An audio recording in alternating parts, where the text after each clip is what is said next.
Hello, everybody. Hello, Laurent, and welcome to Bonjour, Dixon.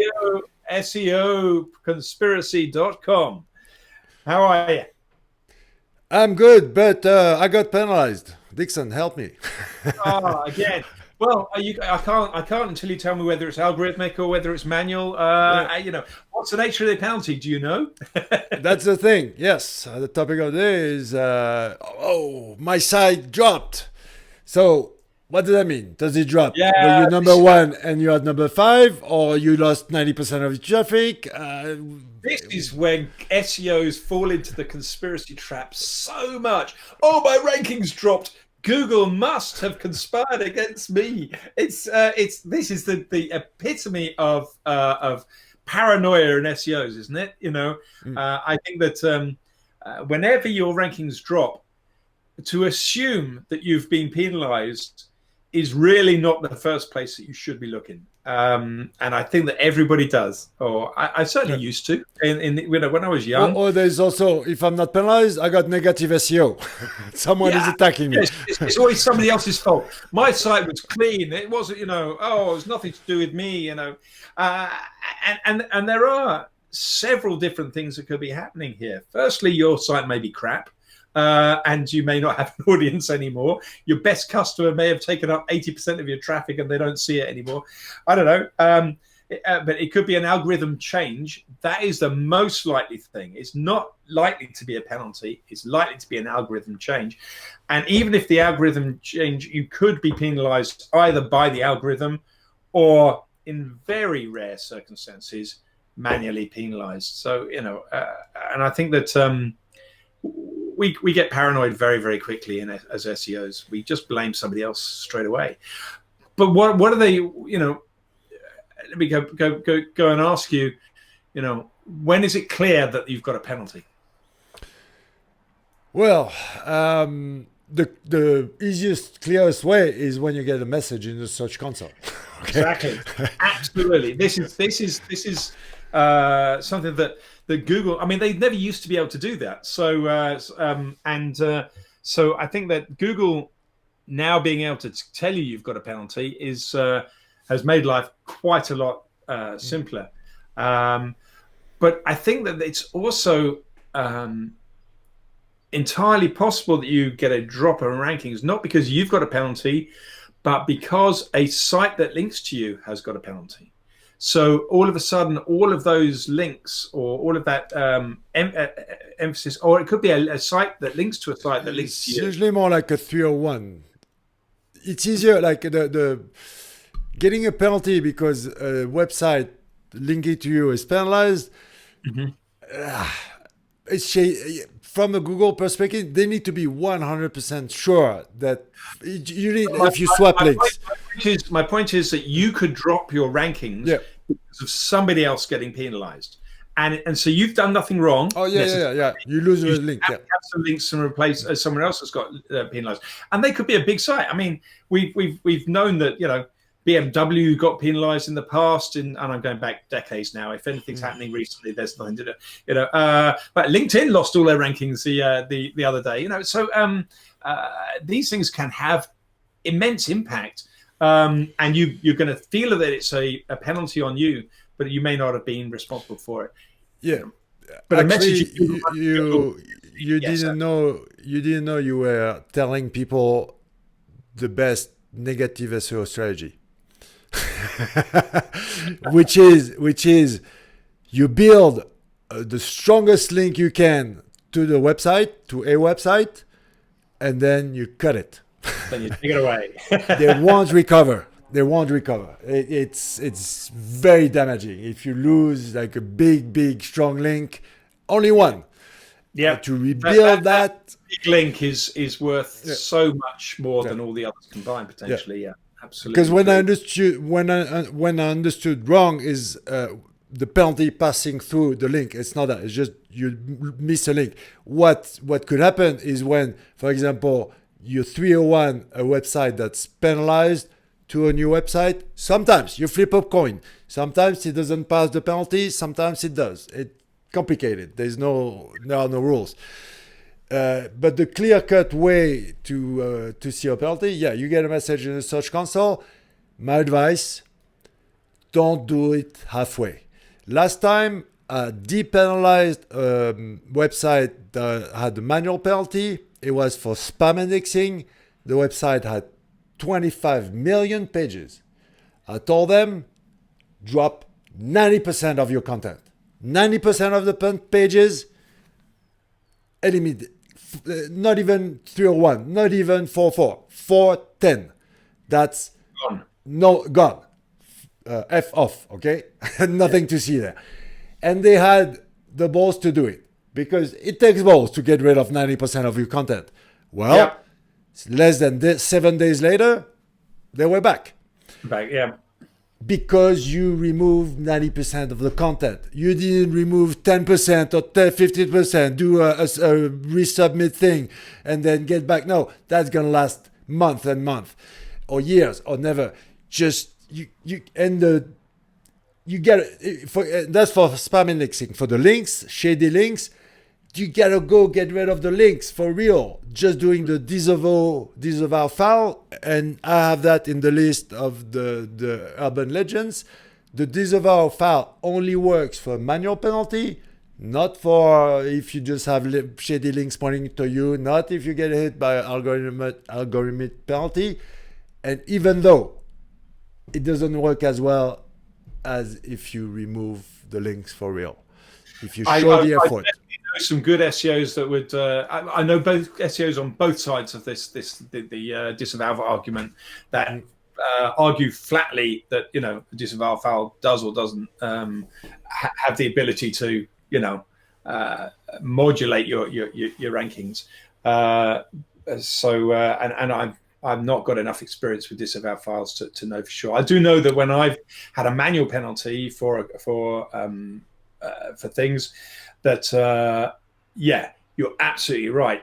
If you don't do the job properly, then every time you end up trying to go back and get it done, they're going to look harder and harder and harder at you. And they're going to tell you no. I make you wait longer and longer before they'll consider it again. So sit there and say you've given you a flag, you come back 48 hours later, you got rid of 90% of your content, then fine, I'll let you back in a few days. But if you don't, and you've gone back and you've wasted somebody's time at Google checking over that, because when you resubmit or request request a re-inclusion, there's a human being there. There's a human being that's checking what you're doing, and they've got this set of tools. I remember a long time ago, Matt Cutts sitting in PubCon in Florida, in Las Vegas, on a site clinic, and he had his tools on the thing. And so people were giving their sites up and saying, "Oh no, it's as clean as the day is long." And then Matt Cutts saying, "Well, what are all these links from? I want porn dot x dot whatever dot dot dot." Oh yeah, but I've seen him do that. I've seen him. He was. Okay, my website got penalized. It's not fair. Yeah. Okay, what's your URL? Well, what about? Do you think it's proper to have 127 websites on your network, all linking to each other? Exactly. Really? Do you have that many websites? If you say so. And I used to do that in site clinics as well. I was great with Majestic. Early days of Majestic, no one knew what Majestic was. Mm-hmm. And in fact, I was doing one in Iceland, and so Rand. I was sorry about this story, but Rand was the moderator, and it was really early days of Majestic, and I knew that I was going to be director of Majestic and involved in Majestic, but we hadn't gone public yet, so I wasn't allowed to say that I was part of Majestic, and Rand had just gone live with Moz's link tools, and it was a site clinic, and I was going through on my back end, and somebody was saying, "Oh no, it's all clean" and stuff like that, and I was using a neighborhood checker and saying, "Yeah, but there's 400 other websites on the same IP address, and it appears that you manage all of those, and all these kind of things." About halfway through the site clinic, Rand said, "What are you using for that? Are you using Majestic to?" And yeah, so and I had to admit, but anyway, it was when you've got tools that other people don't have, you just see things that are unbelievable sometimes, you know. Then you got the experience. And my story is I started in 2003 in the summer.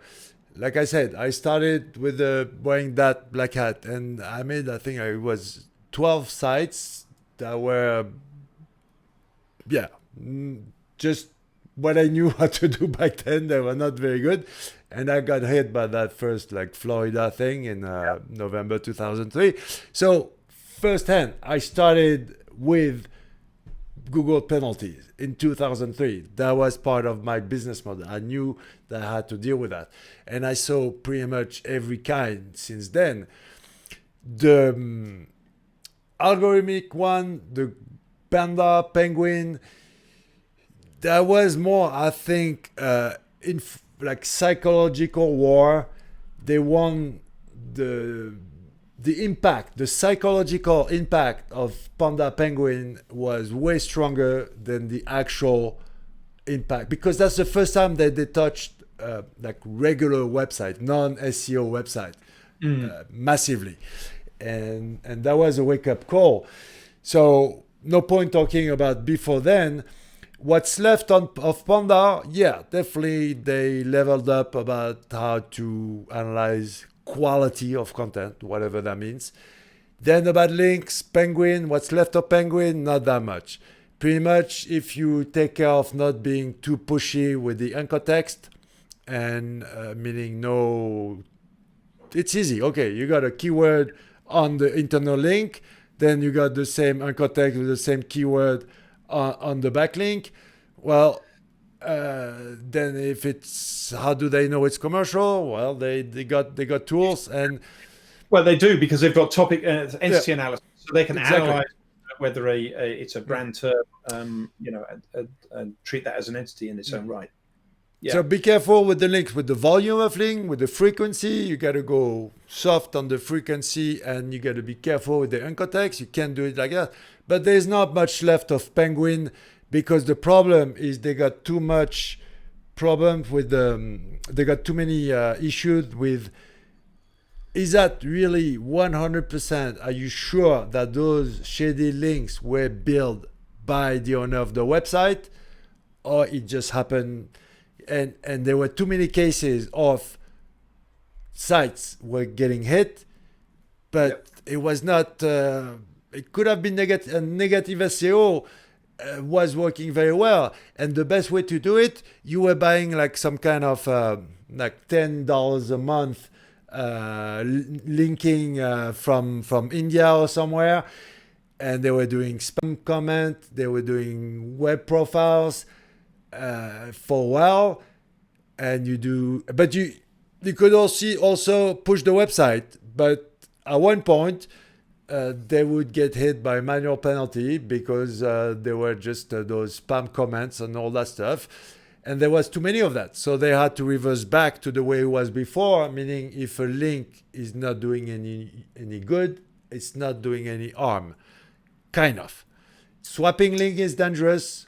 The trick is you don't swap links at the same time. You put 6 weeks between the back and forth, and it's fine. It seems natural. I link to you. Sometimes afterwards, you link back to me. That's legit. If you do it at the same time, that could pop up some trigger, some red flag. The most difficult penalties. Also, important. I get a lot of calls right now. You're gonna watch this video a little bit later, but there was recently a core update. So ranking signals were supposedly modified. I think they was just realigned. Not really. It's not an evolution. And a lot of people say, "Oh, I got dropped." Yeah, but the rest of Google doesn't stop because there's a core update. You could get dropped for many other reasons, and some of them are self-negative SEO. you do like a problem, a technical issue, you do a wrong canonical, you upload a disallow in the text robot.txt, whatever it is, and you gotta drop yourself. Just the date coincides when Google says, "Oh, there's a update." It's not. You dropped yourself. You did it all by yourself, yeah. I think as well, when it comes to penalties and algorithms and stuff, particularly when it's okay, you're absolutely right. A penalty when you're told in Google Webmaster Tools is the only time you absolutely know that it's a manual penalty involved there. Except I have known that Googlers say that there is the possibility for people to do manual penalties and they don't go and tell the website owner, but it's pretty rare. And I think that if you think that that's happened to you, you're probably wrong, and you're probably thinking about how search engines work incorrectly, because you've got to remember that engineers really don't like wasting time trying to deal with the spam stuff. It's really a waste of their time and their energies. They want to they want to assume that everybody in the world is good and that they're going to make a better search engine based on random lots of information, and they're going to do a better job for it. So they're thinking about trillions of URLs, hundreds of billions of entities, myriad of different content types and indexes, and they're trying to blend all this stuff in, and they're trying to think about it from the user to give a page that's good enough for the user, for Google for the user to be happy. Not your page, a page. They don't really care which page comes back, as long as it's one that's good enough for the user. So we get upset when our rankings go down. We get annoyed. We get angry. I've seen people crying at conferences because they feel that Google's being evil to them. And stuff. But it's just mathematical algorithm. And if you've built your business so that you only get organic traffic from Google, you haven't built a business. No.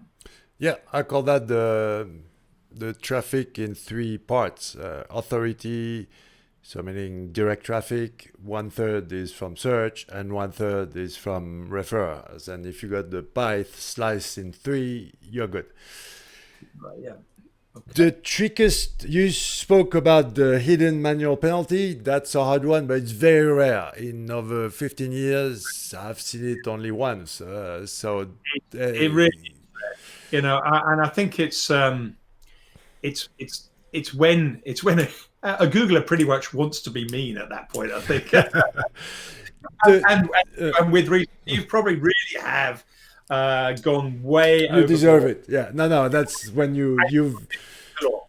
So you probably have broken the law.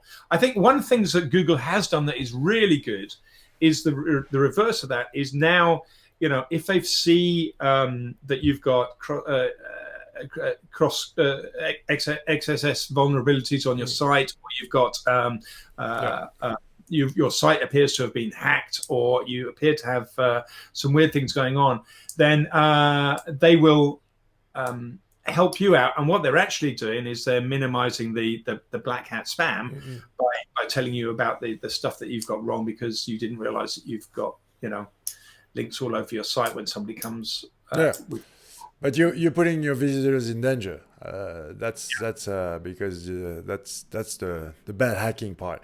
And Google did, in fact, you're right, a wonderful job at trying to protect the users from visiting websites that are dangerous. And sometimes they're not dangerous because the owner is shady. It's because somebody hacked. It doesn't know. And you might not know for years, years and years. It could be there, and you don't know. The trickiest, the most difficult, and I don't even know if we can call it a penalty, is you got two. The first one is what I call the Bermuda Triangle, is when your site is stuck between two algorithmic filters, and basically you see it going up and down. It's behaving it's just not a big drop. It's kind of, it's trapped in the matrix. Basically, it's a bug. Okay, that's what's called a bug. It happens. Google is a big complex machine. Or it's Google's testing All system. the testing system, and I've it got should a lot be. of pages right now. I've got a lot of rankings right now that are popping between ranking 9 and 12. It's just, you just see it going like that. And that's it. But it's gonna resolve by itself. Just be patient. It's gonna come back the most. And even if you think you get hit by this core update thing, just be patient. If you think you are legit, you will come back. Don't start freaking out. Be patient a little bit. The trickiest one, the hardest of them all, is what I call the loss of authority or legitimacy. Is day by day, week by week, your traffic or your ranking is dropping little by little, little by little. If you don't do anything, it's not going to stop. And you were number one, you were good, but Google is testing you. He's saying, for whatever reason, I don't think you are that much of an authority anymore. And it's going to drop you little by little. It's not an official penalty. It's something I've written. And to recover from that, you got to send strong signals, rebuild the site, do semantic SEO. We are specialists about that. That's the way to do it. You gotta go show some love to your website. If you show some love to your website, this happens mostly when you've just left static content, when you've not been updating your blog. And it happened to me. I mean, I left dixonjones.com for years when I kind of got head down into my agency and then tools, it's taken some time to recover from, to be honest with you. It's happening to my own personal website, laurentborelli.com, that I don't take care of, and little by little, it's dropping. Yeah. To recover from that, if you don't do a proper job, if you I'm just gonna post once in a while, no, you gotta show some love. You really gotta prove you are worth it, and to regain if you regain the love from Google, if you show enough love to your website, and Google says, yeah, okay, you're good, then you're gonna come back more powerful. But it's not a penalty. It's other people now have better, fresher, more relevant content than you do. Time. Some people say that having a page that's been there for a long time is good for SEO. I think that it's not necessarily. If it doesn't stay fresh and meaningful, and Google knows, because if it's fresh and meaningful, it continues to get links. You may be updating it each year. That is quite a clever way of keeping it fresh and stuff. But if it's just going to sit there, it's going to become old. It's not going to stay there. Intents change. The other ones are moving ahead. The other ones are doing stuff, and you are not moving, not doing anything. It's the worst enemy of SEO. Nothing. Doing nothing. Okay.